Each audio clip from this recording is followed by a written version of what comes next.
खुलुमबाय बेयो बड'लेण्ड इंखं टेलिभिजन दिनै 7 जुन 2021 समबारखालि सानसेनि बरादखौ नोंथांमोननि खाथियाव लाबोदों आं सदानन्द दैमारिया।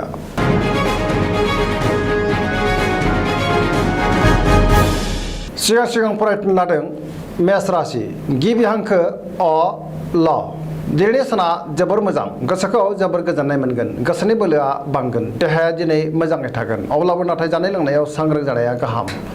रांखावरियाव जोबोर मोजां होनजायो गोबां रां आरजिनो हागोन बेफार फालांगियाव जोबोर मोजां मुलाम्फा मोनगोन मावनो लानाय खामानिखौ दिनै थि समावनो आरो गोरलैयैनो मावफुंनो हागोन। न'खराव बिसि फिसायनि गेजेराव अनलायनाय फैगोन बिदा फंबायजों मोजां सोमोन्दो थागोन समाजाव गोबां मान मोनगोन बयनिबो गोसोखौ दिनै जै खालामनो हागोन।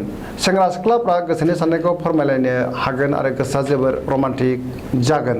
फरायसाफ्रा फरायनायाव गोसो दुंखांगोन आरो मोजां फिथाइ मोननो हागोन। सरासनस्रायै दिनैनि साना जोबोर मोजां आरो मोजाङैनो बारग'लांगोन।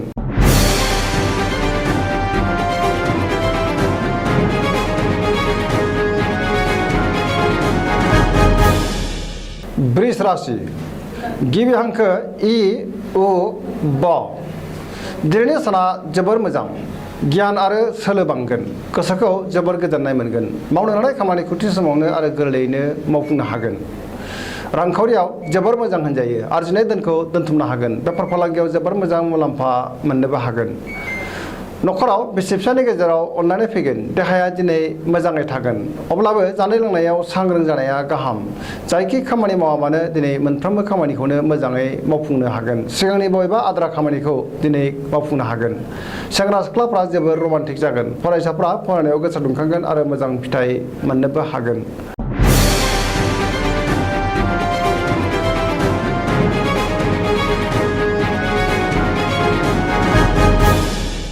मिथुन राशि गिबि हांखो ख स दिनैनि साना जोबोर मोजां समाजाव गोबां मान मोनगोन गोसोखौ जोबोर गोजोननाय मोनगोन सोरबा लोगोनिफ्राय मोजां खौरां मोनगोन देहाया दिनै मोजाङै थागोन अब्लाबो नाथाय जानाय लोंनायाव सांग्रां जानाया गाहाम। रांखावरियाव मोजां होनजायो आयआ बांगोन बेफार फालांगियाव जोबोर मोजां मुलाम्फा मोननोबो हागोन। न'खराव अनलायनाय फैगोन गोसोनि बोलोआ बांगोन बयनिबो गोसोखौ बोनो हागोन। बिदा फंबायजों मोजां सोमोन्दो थागोन बिमा बिफानि अननाय आरो बोरखौ मोननो हागोन गोसोनि साननायफोरा जाफुंगोन। लाइमोनफोरनि गोसोआ दिनै जोबोर रमान्टिक जागोन आरो गावबा गावनि गोसोनि साननायफोरखौबो फोरमायलायनो हागोन। फरायसाफ्रा फरायनायाव गोसो दुंखांगोन आरो मोजां फिथाइ मोननोबो हागोन।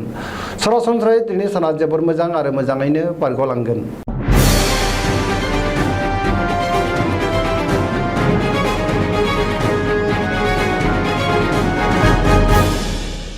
कर्कट राशि गिबि हांखो ड ड ह दिनैनि साना बारा मोजां नङा सुथुरा बांगोन गुबुननि थाखाय नाङा फाङा जेंनायाव गोग्लैनांनो हागौ नेगेटिभ एनार्जिनि गोहोम गोग्लैगोन गोसोखौ उसुखुथु मोनगोन मावनो लानाय खामानिखौ थि समावनो मावफुंनो गोब्राब जागोन। रांखावरियाव मोजांद्राय नङा नाङा फाङा खरसाया बांगोन बेफार फालांगियाव गोबां खहा जानांनो हागौ। देहाया दिनै बारा मोजां थानाय नङा गोबां रोखोमनि जेंनाजों मोगा मोगि जानांगोन गुबुननि हेफाजाब मोननाय नङा। न'खराव बिसि फिसायनि गेजेराव अनलायनाय फैगोन बिदा फंबायनि हेफाजाबखौ मोननाय नङा। फरायसाफ्रा मोजां खौरां मोनगोन सोरबा लोगोआ खहा खालामनो नाजागोन सांग्रां जानाया गाहाम।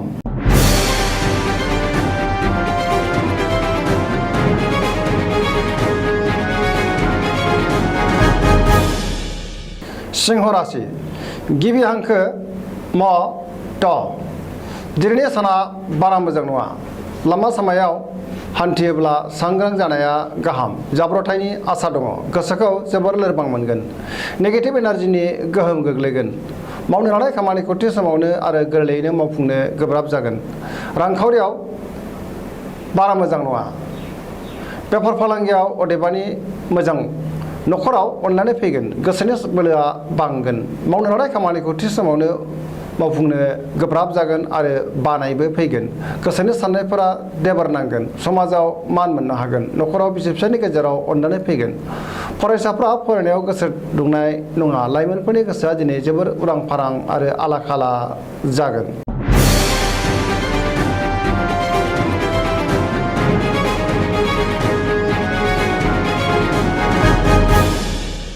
कन्या राशि गिबि हांखो प ट दिनैनि साना बारा मोजां नङा गोसोनि बोलोआ लोरबां जागोन गोसोखौ जोबोर उसुखुथु मोनगोन मावनो लानाय खामानिखौ थि समाव मावफुंनो गोब्राब जागोन समाजाव अदेबानि मान मोननो हागोन गुबुनजों गोरोबनानै मोजां खामानि मावनो हागोन गुबुननि गोसोखौ बोनो हानाय नङा सोरबा लोगोनिफ्राय हरखाबै गाज्रि खौरां फैनो हागौ रांखावरियाव बारा मोजां नङा नाङा फाङा खरसाया बांगोन बेफार फालांगियाव मोजांद्राय नङा गोबां खहा जानांनोबो हागौ देहाया दिनै मोजाङै थागोन अब्लाबो नाथाय जानाय लोंनायाव सांग्रां जानाया गाहाम नखराव बिसि फिसायनि गेजेराव अनलायनाय फैगोन बिदा फंबायनि हेफाजाबखौ मोननो हागोन सेंग्रा सिख्लाफ्रा गोसोखौ दिनै जोबोर रमान्टिक मोनगोन फरायसाफ्रा फरायनायाव गोसो दुंखांगोन आरो मोजां फिथाइ मोननोबो हागोन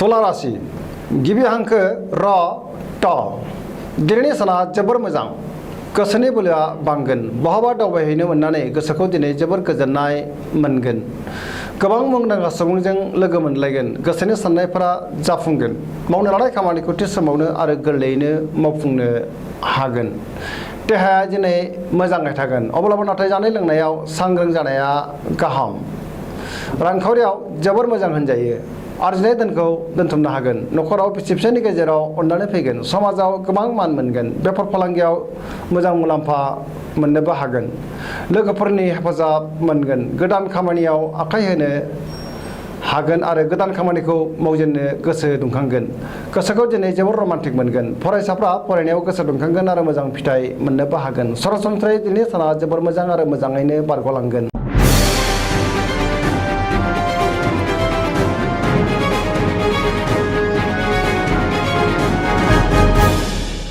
वृश्चिक राशि गिबि हांखो न स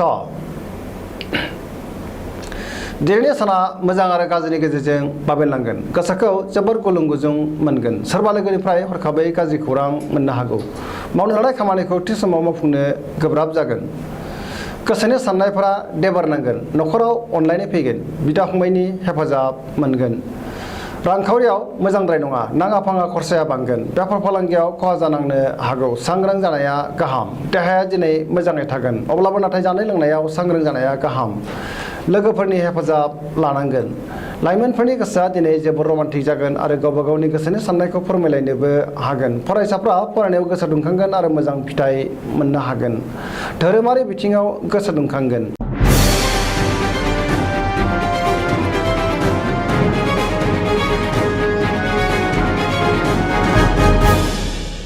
धनु राशि गिबि हांखो ढ फ भ दिनैनि साना बारा मोजां नङा गोसोखौ जोबोर गलाय गुजाय मोनगोन सोरबा लोगोआ लाजि फोनांनो नाजागोन मावनो लानाय खामानिखौ थि समावनो मावफुंनो गोब्राब जागोन गोसोनि साननायफोरा देबारनांगोन रांखावरियाव मोजांद्राय नङा नाङा फाङा खरसाया बांगोन बेफार फालांगियाव खहा जानांनो हागौ नेगेटिभ एनार्जिनि गोहोम गोग्लैगोन समाजाव मान मोनगोन देहाया दिनै मोजाङै थानाय नङा गोबां रोखोमनि देहायारि जेंनाजों मोगा मोगि जानांगोन नखराव अनलायनाय फैगोन बिमा बिफानि अननाय आरो बोरखौ मोननो हागोन फरायसाफ्रा फरायनायाव गोसो दुंखांगोन आरो मोजां फिथाइ मोननोबो हागोन सेंग्रा सिख्लाफ्रा गावबा गावनि गोसोनि साननायखौ फोरमायलायनो हागोन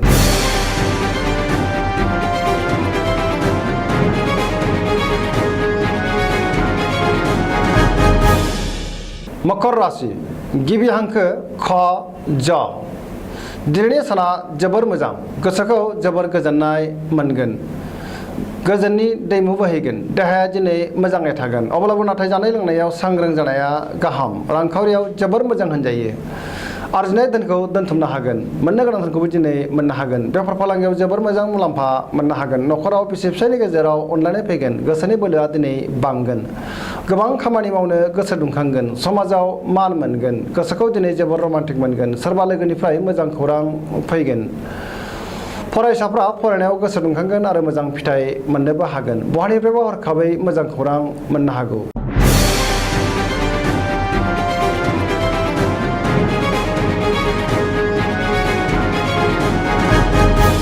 कुंभ राशि गिबि हांखो ग स स दिनैनि साना जोबोर मोजां गोसोखौ जोबोर गोजोननाय मोनगोन। मावनो लानाय खामानिखौ थि समावनो आरो गोरलैयैनो मावफुंनो हागोन। सिगांनि बबेबा आद्रा खामानिखौबो दिनै मावफुंनो हागोन।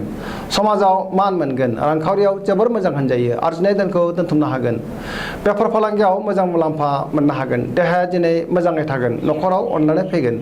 सोरबा लोगोनिफ्राय मोजां खौरां मोनगोन। गोसोनि साननायफोरा जाफुंगोन। सेंग्रा सिख्लाफोरा जोबोर रमान्टिक जागोन आरो गावबा गावनि गोसोनि साननायखौ फोरमायलायनोबो हागोन। फरायसाफ्रा फरायनायाव गोसो दुंखांगोन आरो मोजां फिथाइ मोनगोन। सरासनस्रायै दिनै साना जोबोर मोजां आरो मोजाङैनो बारग'लांगोन।